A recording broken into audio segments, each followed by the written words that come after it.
Strive and Thrive is a collection of discussions featuring guests from various fields, focused on guiding entrepreneurs in creating businesses that excel in every aspect: people, planet, and profit. Throughout the series, you can join us, Romesh and Mike, as we explore relevant topics with our guests which can help businesses thrive. Romesh and I met while I was supporting a client transforming their business, and I needed finance director support and reached out to him and his team. Since then, we've become good friends who share a passion for business and entrepreneurship. If you like today's discussion, then you want to subscribe to our YouTube and Spotify channels.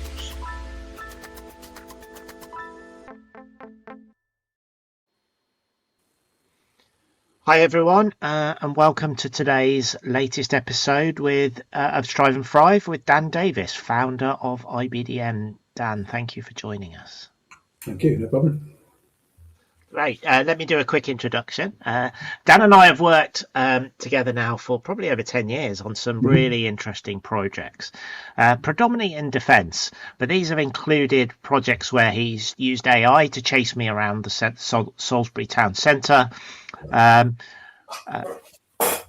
use of drones and flying them through streets in Finland, and understanding the communication techniques of elephants' feet.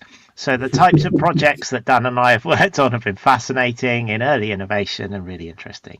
So Dan, thanks for joining us. So could you give us a quick 1-minute career summary of how you've got to where you've got to today? Yeah, no problem. Thanks very much for inviting me first. That's first and foremost. Just a quick whistle stop then. I'll take you back to, I did my master's degree in social anthropology at the University of Wales many years ago. I absolutely loved doing social anthropology, but I wasn't ready to commit to being an academic. No offense to the academics. I just wanted to get out there and start using some of the tools and techniques in industry. So started off my career as a project coordinator, project manager, and then business development manager within projects around the West Midlands in the higher education sector. Absolutely loved being at the coalface of working with industry, understanding small businesses and their challenges and their quibbles and their exciting developments and innovations. And after doing that for 5-6 years, I just thought I can find a niche here and I can do this as an independent. And I set up Independent Business Development Manager, IBDM Limited, in January 2011, and I haven't looked back really. That's where I came from. Thanks, Dan, and lovely to meet you. Appreciate you joining us today. So could you explain a bit further how IBDM works? So you're a business development manager. I mean, fractional CRO could be another way to describe it, potentially. Chief Revenue Officer. Yeah. Is that fair? Yeah, kind of. I mean, I think I predated fractional in a way. Fractional came in after I'd set up. I was always referred to myself as an independent, and I purposely do that. So because when I set up IBDM at the start, I saw that there's a niche for particularly micro and small enterprises that have got really amazing technology, really innovative solutions, but sometimes don't know how to sell them or don't know or haven't got the time, quite simply, which is where a lot of fractional workers come in. I was adamant that I didn't want to be another coach or another business advisor, because the profile of the people I tend to work with, they've got enough stuff to do in the week as it is without being told that they need to do more.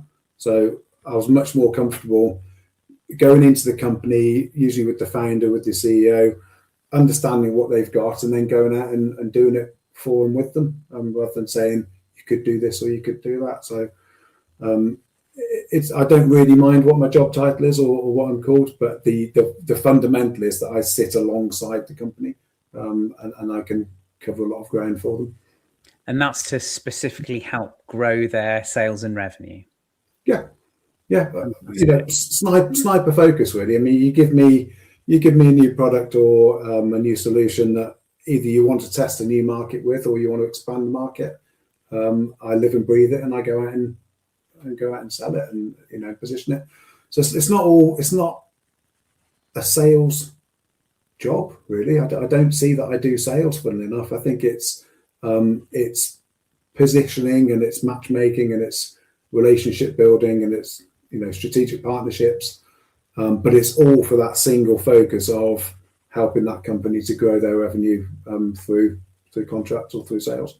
Okay, excellent. Mike, thank you for that. Mike mentioned just now that you work in defence. Is that specifically the sector that you serve, or do you serve multiple sectors? Probably for the last 8 or 10 years or so, it's tended to be more in defence and security and government. That seems to be the happy place. I'm not from that background. I'm not military. I'm not police. I just found myself in that position with a client many years ago, built up the network, and genuinely really enjoy it. I enjoy that environment. I enjoy the straight talking of defence personnel. And I know that there's especially at the moment with the world context, there's a huge amount of opportunity. And defence is in a position now where they're actively looking to engage more and more with the industrial complex. And it's just a good time. I still do other work that's not defence based, and some of the clients that I work with have got non-defence technology that can apply to automotive, healthcare, construction, you name it really. It's not just a defence consultancy. Okay, excellent. So I'm going to ask you a two-part question now, which I think is nicely linked. I'd love to understand at high level the kind of, I suppose, the bullet point ways in which you help companies grow their businesses. I'm sure a lot of our listeners will be really interested in that. And secondly, I would love to understand the link between your studies and education on anthropology and how that feeds in to sales, because I know that you're quite influenced by that. Yeah. Okay. I'll have to remember the two-part question. If I lose track, you can come back to me. I will. Yeah. That's fine. So the how first.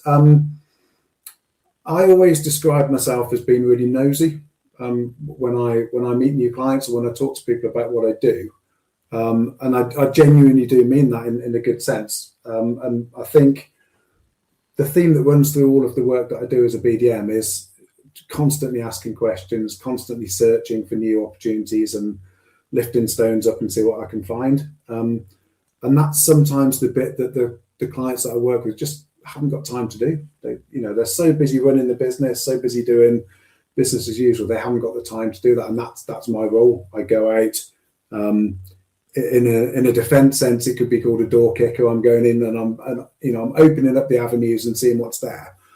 I never make any bones about it. There's no rocket science to it. There's no special secret sauce to it. It is just time and the inclination to go and ask questions and ask people. And that's why I say when I mention that I don't see myself as a salesperson, I don't think you have to be.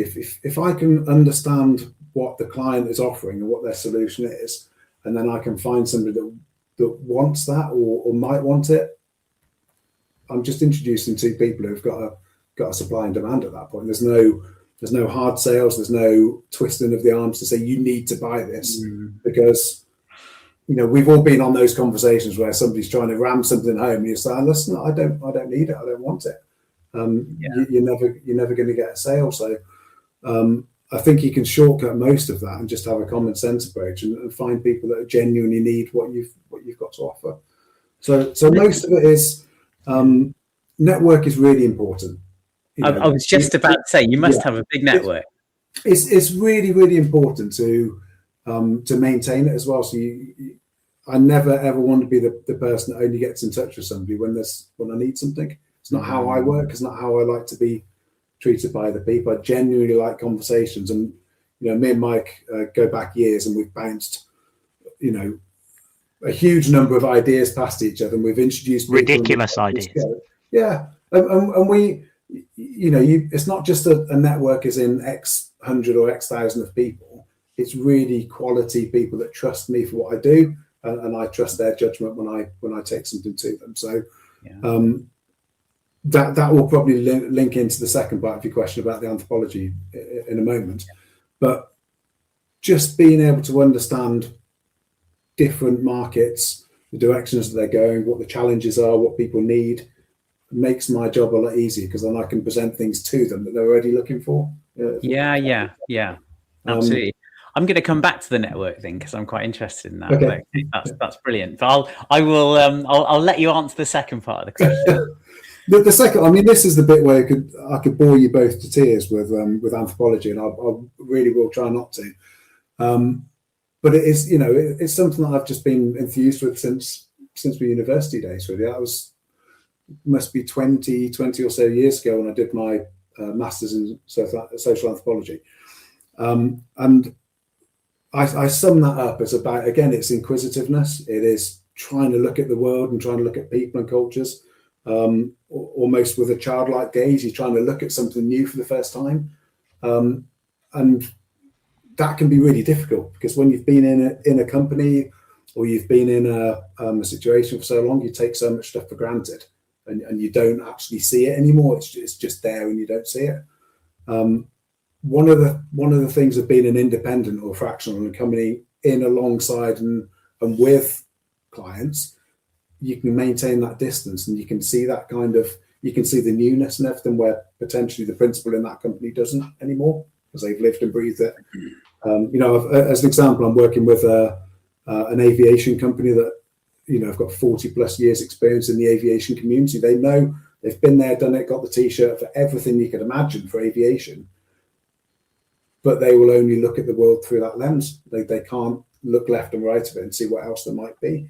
And of course, with emerging technologies, drones and unmanned systems that are part of aviation now, you need to constantly update and see where the opportunities are. So the anthropology just runs all the way through it. It's about people, it's about cultures, it's about what makes people do things, systems they put in place, networks, social networks, symbolism, all these kind of lovely things that I find are fascinating, that other people might just start to fall asleep. But it genuinely is fully entwined with what I think you need to be as a good business development person.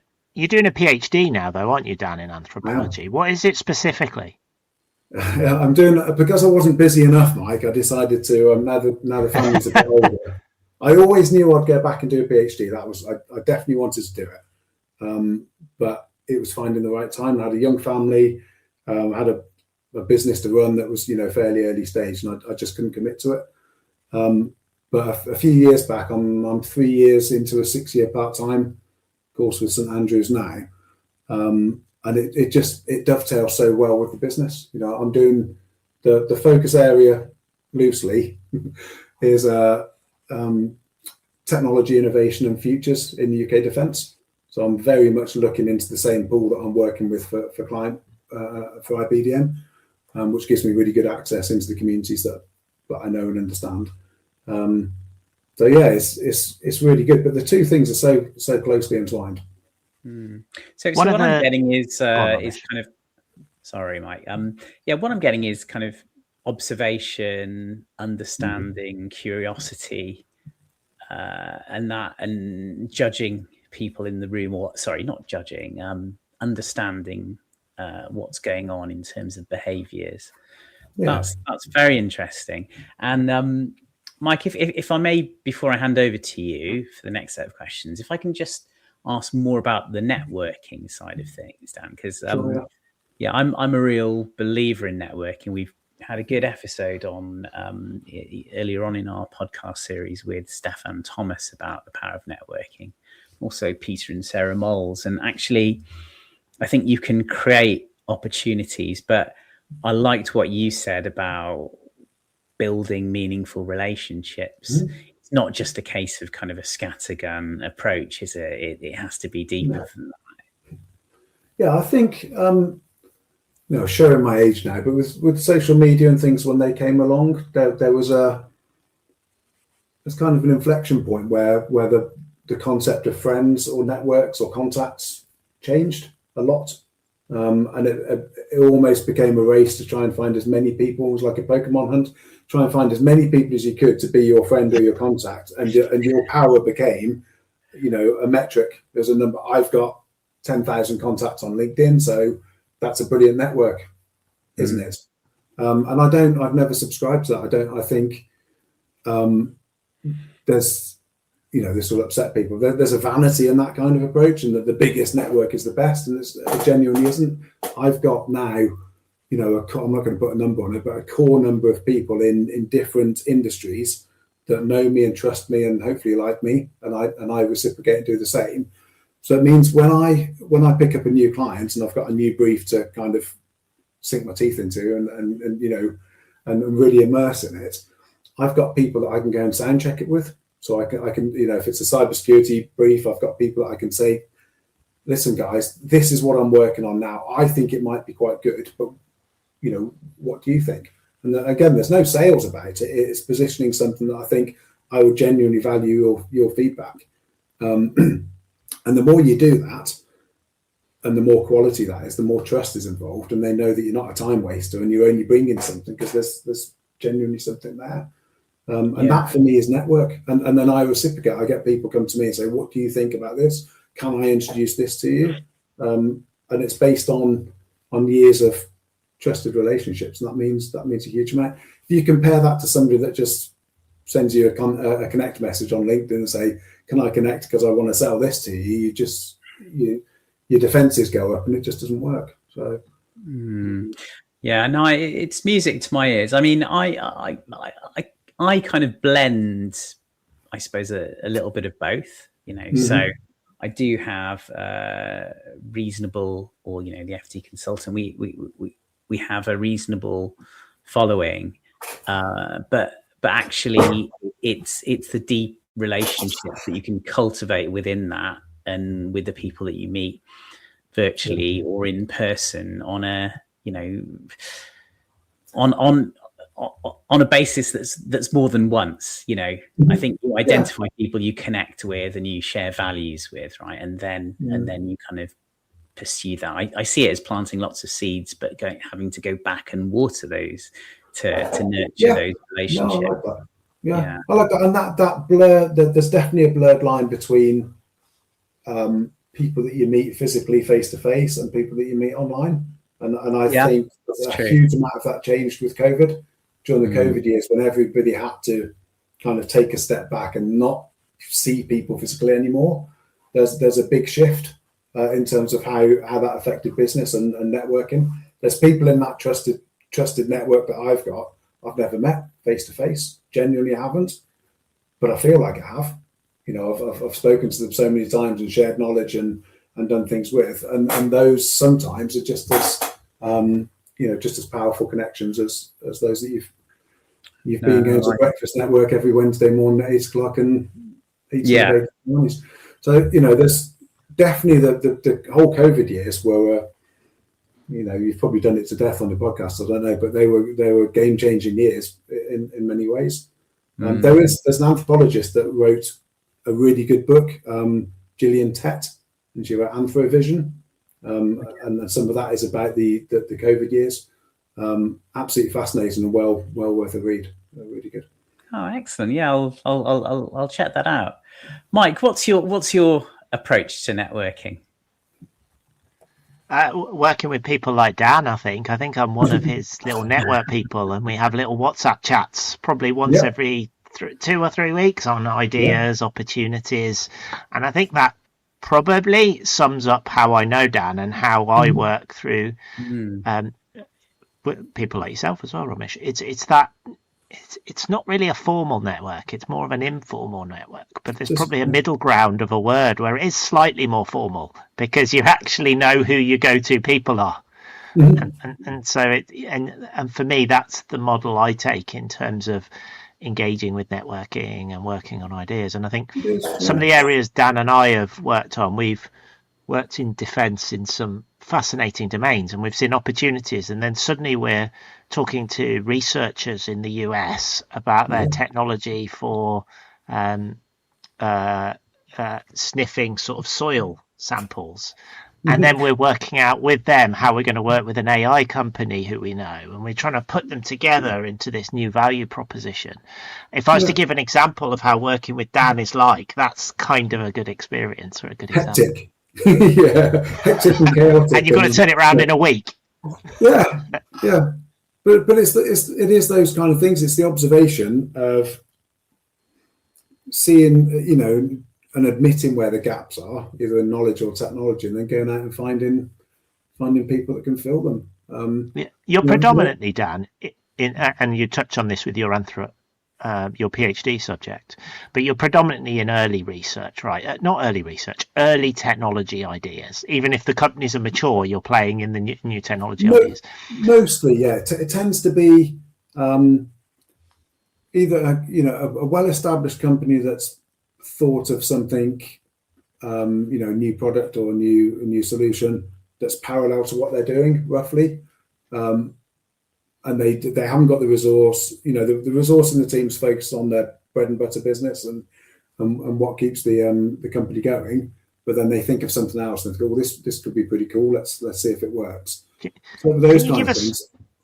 Can you give us some examples? You don't have to name the companies, but some of the types of technologies that you're playing in and why some of them are so challenging to get into defense. Because a lot of people think if I invent a cybersecurity capability that's incredibly secure, defense will buy it. If I build a drone, defense will buy it. Unfortunately, it's not that easy, is it? Yeah. Absolutely. And I think that illustrates your challenge. Yeah, there's two. I mean, you've brought up cybersecurity there, so I'll lead on that one. Then there's another one as well. A small cybersecurity team that I've worked with.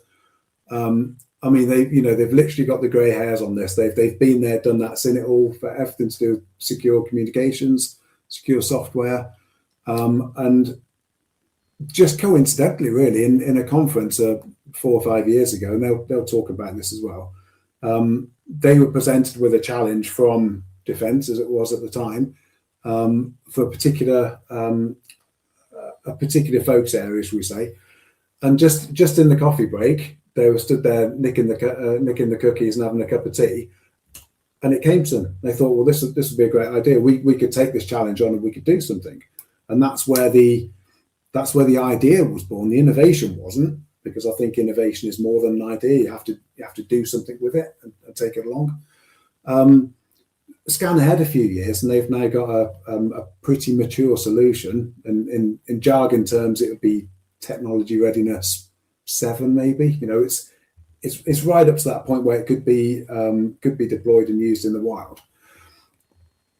In combination with the fact that it would make a massive difference to defence and to government and wider industry, you would think that would be the easiest thing in the world to sell, and it's not, because partially because cyber and government is a really highly regulated area. You'll get this, Romesh, from the financial side of things. Extremely regulated, on rails almost. It can't move off the accreditation rails. Has to do it. And so when you take something that's truly innovative and paradigm shifting to that community, they can't buy it. That they can't use it in a way. So it becomes really difficult. It's a challenge I'll take on, and I've been for a couple of years, and we will get there without a shadow of a doubt, but it's not easy. And that's the thing. You need time, and you need stubbornness or tenacity, whichever one you want to call it, just to keep going and keep going through the next step. So there's clients like that. Isn't it the talent, though, the bit I think that you do that's interesting, Dan, and I think the bit I'm reflecting on, trying to get technology into environments that are highly regulated or commercially difficult, which defence is one of them, policing is another, NHS is another, very difficult environments to get novelty into, is that it's the ability to navigate that complexity for adoption. So it's the commercial risks, the cybersecurity risks, the procurement challenges. That for me is the piece of the puzzle that you're really helping these little companies navigate, and helping them recognize that what you're trying to do, if it's paradigm shifting and game changing, takes years, not days. And just because someone loves it doesn't mean they'll really quickly pay for it. No, and quite often they can't. I mean, that all of the people that we present this particular one to absolutely love it. They understand it. They get how powerful it could be. But on the other hand, they're still hobbled slightly by the regulatory systems and the structures. We had the same thing, Mike, when we were working on the drones. What was that, 5-6 years ago? You rapidly come to the decision that technology can say yes to most things. If you put enough money into it and you get the inventions and you get people doing it, you can crack most things. You really can, most of the challenges. But what you can't move quickly is the regulatory side. So back in the day, you could get a drone to fly down, city streets and underneath the cables and, over civilians and whatever. The technology says yes, but the regulatory bodies would say, no, it's too dangerous, it's too risky, we can't do it, it doesn't fit this form. And a lot of the work that I do with clients is trying to manage that system of technology and compliance, because you need both of them to be able to go forward. And then the people understanding of not USPs and benefits, but I call it the so what factor. You've brought this great thing to me, so what? What does it mean to me? What can I do with it? And if that's not adequately explained in a way that culture or that organisation understands, then again, unfortunately, it's another barrier that you just can't get past or around. So there's those kind of companies. Another one that I've worked on within the cyber domain is a team that's extremely smart, extremely bright team, and to do their day-to-day work, they just developed a piece of software that would make it easier for them internally to do their consultancy. And then after doing that for a couple of years, they sat there and thought, well, if we find it useful, maybe somebody else will. So they've got this absolute gold nugget of a piece of software that they just knocked together because they could. And then I came on board to help them market that and put it out to other consultants and then other organizations. And that's ended up being sold across the world into all the places that we won't mention, with acronyms that we won't mention. North America, South America, Australia, EU, all of these places. And it becomes, because you pick something up and go, wow, okay, that is astounding what you've done. Let's go and see who else wants to use it, and then just do it.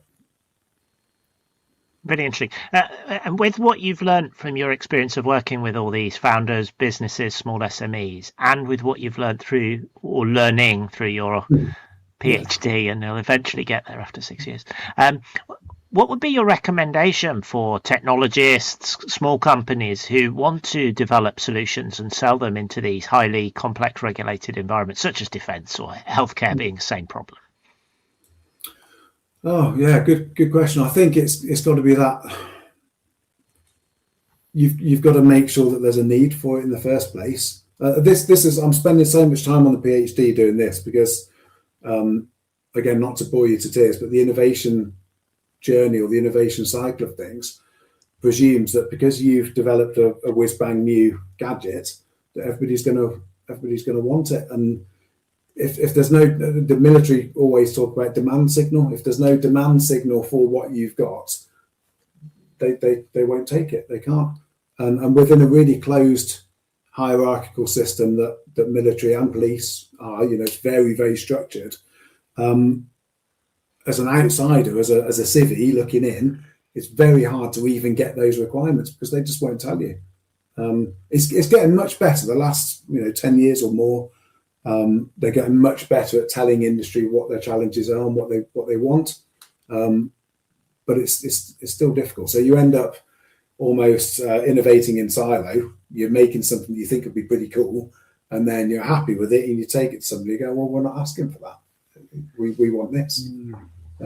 So again, it has to be not relationship. It has to be dialogue. You have to be making sure that you're talking to people all the time about what they need and what they would like to see, and then positioning it. It's definitely worth market testing, isn't it? Researching whether there is a genuine need and desire for that product. It always reminds me of that Sinclair C5 classic, back in the day. And there's loads of these. Mike, you'll be used to this. In defence speak, they call it the valley of death. It's probably in different industries as well. But the valley of death, I mean, and living and breathing that for so many years, doing early stage innovation projects. You get commissions to do a piece of applied research, hopefully to develop, one of these by the end of 6 months or a new drone or something. and you put your heart and your soul into it as a small business owner, that's what I'm going to do. I'm going to deliver it in 6 months. And you do the reports and everybody's, this is great. This is awesome bit of research, hopefully. You get to the end of the 6 months and then you go, well, where do I take this next? And then there's nobody there waiting for it. And they call it a valley of death, because you then sit potentially 6 to 18 months thinking you've got a really good piece of technology, but nobody's asking for it.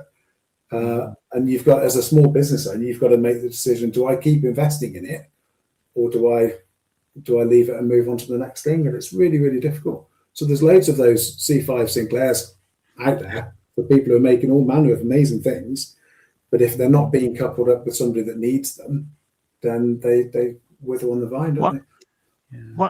One of the challenges, the C5 Sinclair is a good analogy, but I think, which means really you've built something that there's perhaps not a market for. But the problem we often see, I've seen it, Dan, in a number of domains, and I know I've worked with you on a couple of them, is actually there is a need there, to your point, Romesh. It's just it's not going to move in 6 to 18 months. And you as an organisation have got to make that medium to long-term decision of how am I going to build a business around this, or is it even feasible to build a business around this if the commercial need or the procurement need is going to take longer than the technology need. To Dan's point, technology is speeding up now, and often the barrier is less around the technology and more around the ability to adopt the technology. Yeah. You think, Mike, about the AI project that you alluded to that we worked on? I mean, that was so fun, so much fun to do and to be involved with and get to where we did. And all of the kind of plaudits and the feedback that we got was, top notch. It really was. Even that, we couldn't get it to go to the next stage because there wasn't anybody there with open hand saying, yes, please, I would like that. And a lot of the work that I'm doing in the PhD side of things at the moment is trying to understand that picture of how it is at the moment, the as is position. And then maybe coming up with some ideas for how it could be better. And one of the glaringly obvious things that comes in is on those kind of innovation projects, you need the customer involved as early as possible.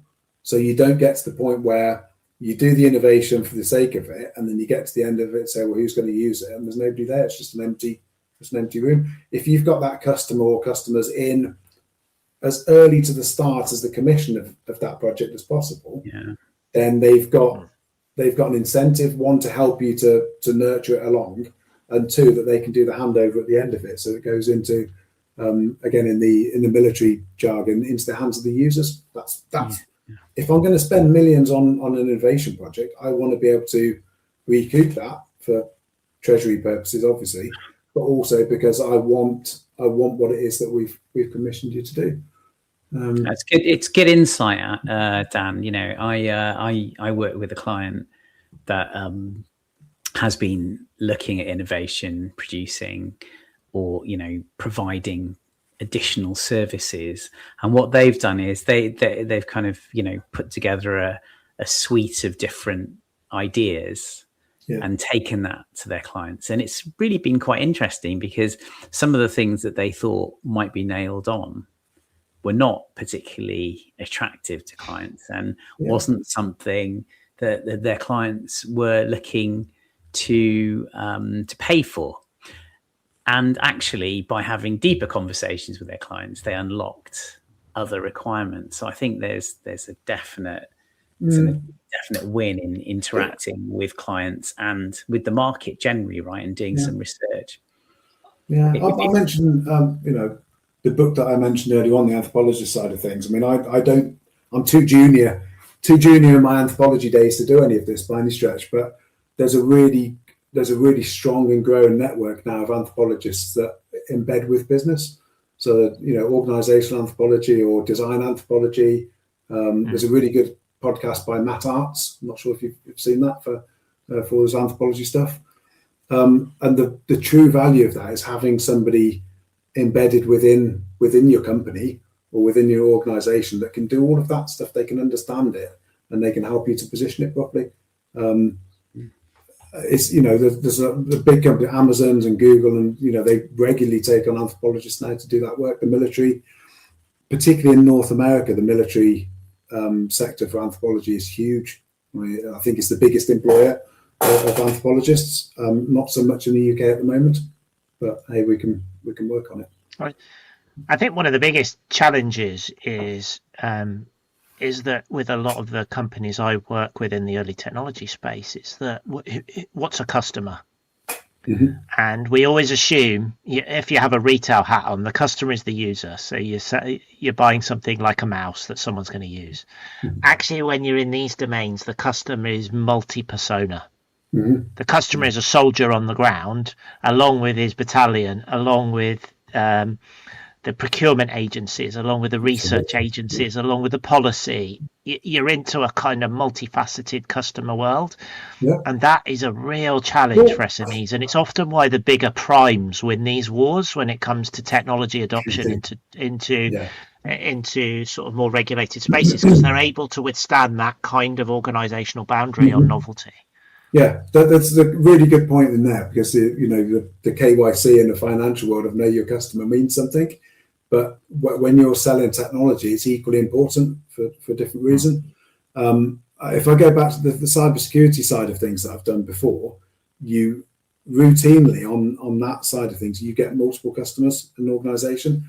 Quite often the first person that you engage with is the technical side. So it'll be a chief information security, or it'll be the lead developer, or it'll be the architect, whoever it might be.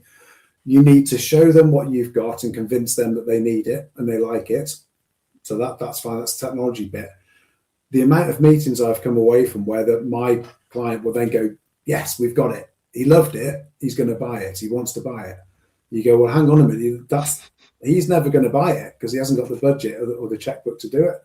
So there then needs to be a discussion between the technical person and the procurement or commercial person that we're not part of. We're not part of that conversation. So you're then trusting that the technical person has got the enough buy-in at that point, and the skills and the clout within the organisation to convince procurement that this is a good thing and we need 10 licenses. And then you've kind of got a secondary sales position of then now we've got to convince procurement by going through their tick boxes that we've got all the compliance and the ISO standards and the cyber essentials and whatever else to be able to commit and do the sale. So it is complex. That's not just a cybersecurity thing. That's in any of these highly regulated spaces. That just seems to be the way of it. Perfect. Dan, thank you. So obviously, businesses now are facing quite a tough time. Mm-hmm. You're a business development manager, and that is one of the more challenging areas, I imagine, because of the uncertainties we face. Perhaps maybe your sector is somewhat shielded. I don't know. But what are the challenges of entrepreneurship now as you see it? First thing, the sectors that I'm working in, they're buoyant at the moment because the worldview and the geopolitics at the moment and the way that things are going means. I realise that as I articulate it. I couldn't have picked a better / worse time to do my PhD studies because the world has just gone crazy, and there's so much in technology innovation. There's so much in the geopolitical realm that it's very hard to keep track of day to day. So it's a really buoyant market, but that in itself brings its own challenges as well. For the entrepreneurial side of stuff, I think it's a great time. I think people that have got the aptitude to not just innovate and develop, but then to position it properly, I would argue it's a golden time, especially in that community, because people are much more receptive now to engaging with industry and bringing those ideas and innovations forward. But that's what I mean. It can't be done in silo. It can't be a good idea on its own is not enough for somebody to. Well, I say in normal circumstances, it's not enough for people just to pick it up and buy it. just on the merit of itself. That gets skewed slightly with venture capital and the kind of the big money that will quite often take a chance on a very, very early stage idea that's not even founded yet. I think that kind of, I'm not saying it's right or wrong, but that kind of skews the market somewhat, because you then get some expectations that all you need to do is think of the new idea and then you'll be the next unicorn, and it's easy. Okay. I don't think it is. I don't think it is that easy. No. So yeah, you've been, I do understand. Yeah, you're in a sector that, because of the uncertainty around the world, is actually starting to flourish as a result of that. How about, what would your advice be to people who are trying to develop and grow their sales in sectors which are struggling? And I would say that that's a lot of sectors at the moment outside of where you're operating. Yeah. Do you have any advice for, or insights for businesses in that scenario? I mean, I'm more than slightly biased in this, because I pick and choose who I work with. So I make sure that I'm picking and choosing the technologies and the teams. And to me, it's both. I have to really like the technology and I have to really like the people that I work with, because it's fun then. It's fun. It doesn't feel like work.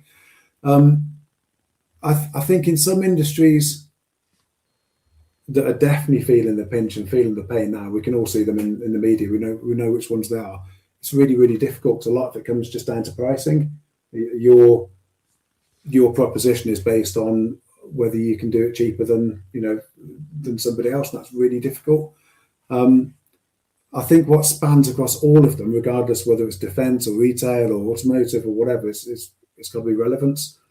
What you're doing and what you're spending your time making and designing and building and selling, it's got to be relevant to your chosen customer.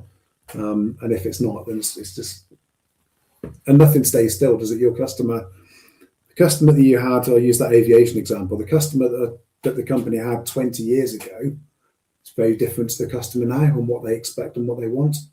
So if you're still doing things that you did 20 years ago and expecting that to work, it's I think it's hard.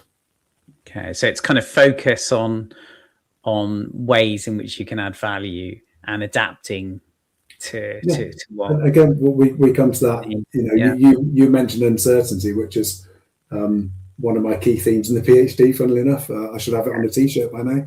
But everything is uncertain, and you feel that uncertainty in everything that we do. Whether you're a small business owner wondering where the next contract is, or where you should put your time and efforts, what government's going to do next. That there's an uncertainty in just operating small businesses at the moment, which for a lot of people is a massive burden and pressure. But I think handily, to bring it back into the key themes of business and anthropology, you've got to invest in understanding what your sector's doing, what the customers are doing, what the technology's doing, what the wider politics are doing. I think you've got to understand and either invest directly in that or engage somebody that can do that for you to be able to stay on top. That for me is the nugget in what we're talking about here. And I think I talked to a few people in America, and the early startup world is much more in business innovation with a technology, whereas in the UK we're often technology and looking at how we do the business. Yeah. And I think that's the puzzle that you've just sort of touched on. You're lensing it with anthropology here, Dan, and I think that's right. Go and understand your customer, but understand every dimension of your customer, not just their technological needs, but also how they procure, what their policy changes are, what their sector needs are, who are the influencers in their organization who can unlock the finances, the risk, the commercial constraints. And for me, it's continued sense making, right? It's continued sense making. It comes back to Romesh, the networking. Quite often when we talk about networking in a business sense, it is those, formal networks, the BNIs, the breakfast meetings, that you go and do networking, or you do it online, and as we said earlier on. But it needs to be more than that. You also you're tapping into the the wider network that sits behind that. I'll give you an example. With all of the political changes between North America and the rest of the world, pretty much at the moment, I think we're in, what I think other people have called interesting times. On one stage, you look at that and you think, well, it doesn't affect me because it's over there and it's too big anyway. It's governments talking and arguing, but on the ground, that directly affects a lot of the people that I work with, because that used to be their biggest market. And if I can no longer sell to my biggest market, then where am I going to find the equivalents to move to? And if you're not staying, and within defence, especially in dual use technologies, if you're happy with that. So there's a lot of investment going into that. But for a small company to sell their new technology to another government overseas, it's not just about knowing your customer. You've got to know about the sanctions list. You've got to know about embargoes. You've got to know the political side of things. You've got to deal with FCDO. You've got to deal with exports. You've got all of these things that you need to do when you might only have 2 or 3 people in your company. So the admin burden, I guess, of doing business is just going up through the roof. Mm-hmm. And if that coincides with a time when budgets are tight and taxes are going up and your operating burden is higher, how do you square that circle? How do you get somebody in to help you do that if you can't win the business? You know what I mean? So it's kind of a catch-22, really. Yeah, it's challenging for sure. Mm-hmm. Yeah, and you hear that there's within those challenges there's opportunities. For me personally, in the IBDM construct and the way that works, that's a really good market signal for me. Unfortunately, it's not like a Schadenfreude. Oh, great, businesses are struggling, take on an independent. But there is part of that, because you can alleviate, and the same as what you do, Romesh, you can alleviate some of that pain. They can get the skills and the expertise and experience they need, but without the burden of full commitment, I guess.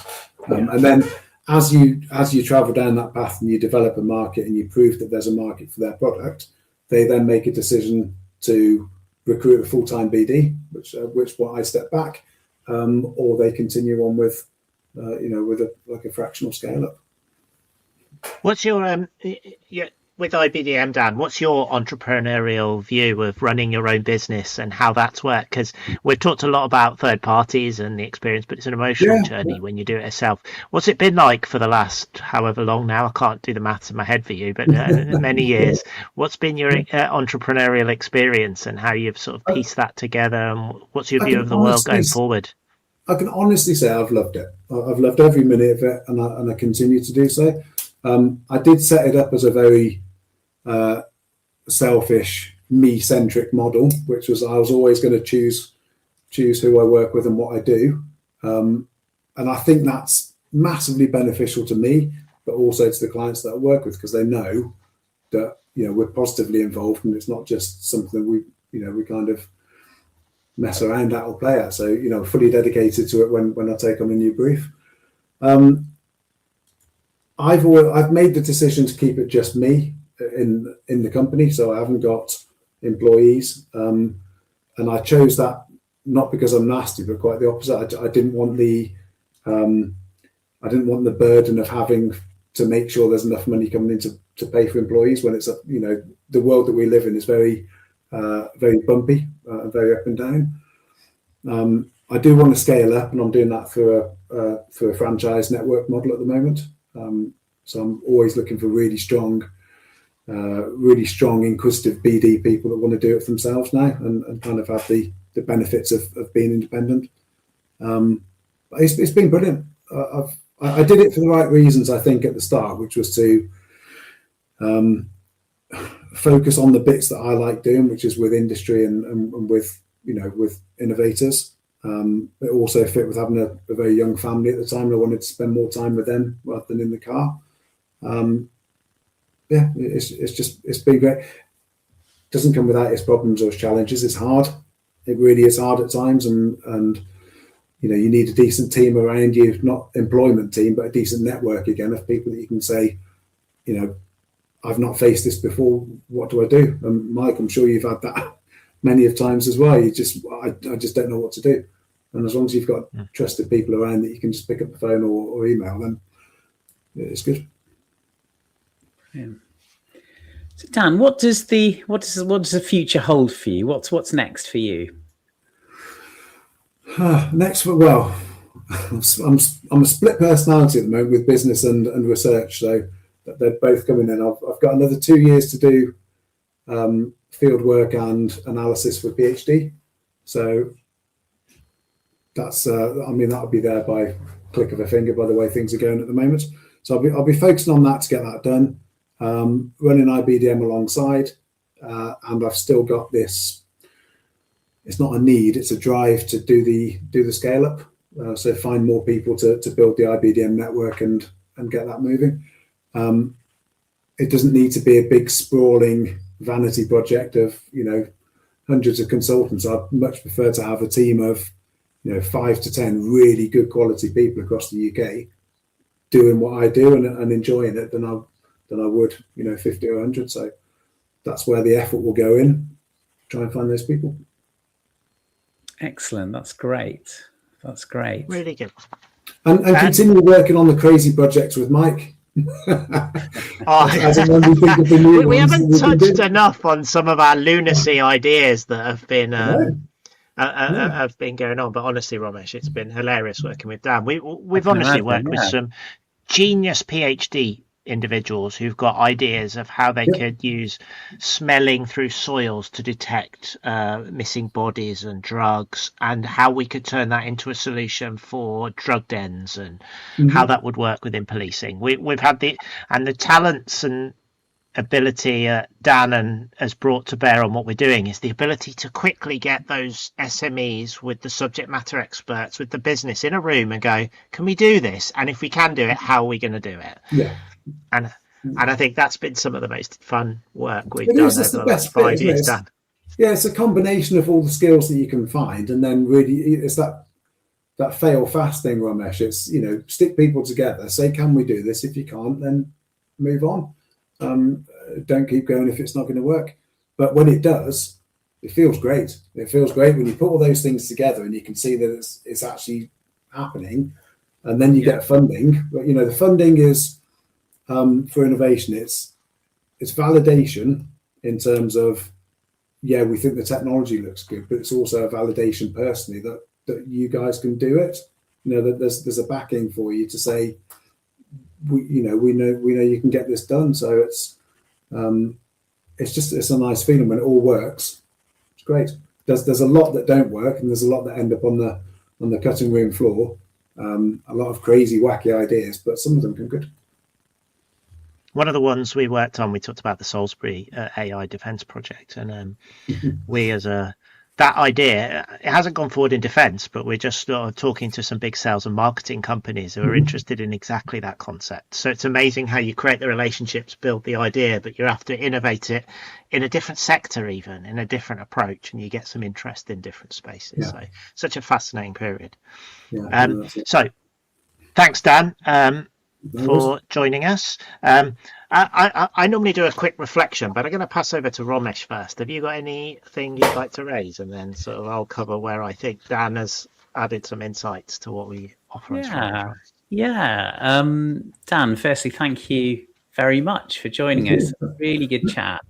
I think, you've really emphasized, the importance of understanding your customers, understanding their needs, understanding the market, and understanding the environment in which that market operates. And I think that makes so much sense, right? The more information, the more validation you have in all those areas, the more likely you are to provide a solution that people want to buy.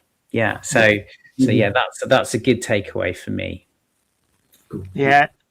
My reflection on building on that is that you've given this whole understand your customer context a word in terms of anthropology, Dan, but I think for me that is a lesson that I would recognize to any entrepreneur. Really understand your customer, and not just the person who's buying, but everything about them and what they're Yeah. trying to achieve. And I think that is even more important in the world with which technology now is moving so fast, and it's quicker, and technology, to your point, is no longer really the barrier. Actually, it's about how they're going to adopt it, and can they adopt it, and will they take it on board. And I think that's something lots of individuals and companies who've got, I've got a piece of software, let's spin it out into another sector. You might have the technology, but you've still got a difficult learning journey around getting it into that ecosystem and all the challenges that takes, and it requires experts like yourself to be able to help navigate that. So really grateful for you joining us, Dan. Thank you very much. Thank you. Thank you everyone for very much for listening or watching, and we hope you enjoyed today's discussion with Dan. Strive and Thrive is a podcast for entrepreneurs, founders and business leaders. Please like, follow and subscribe to our YouTube and podcast channels. Thank you for listening to Strive and Thrive.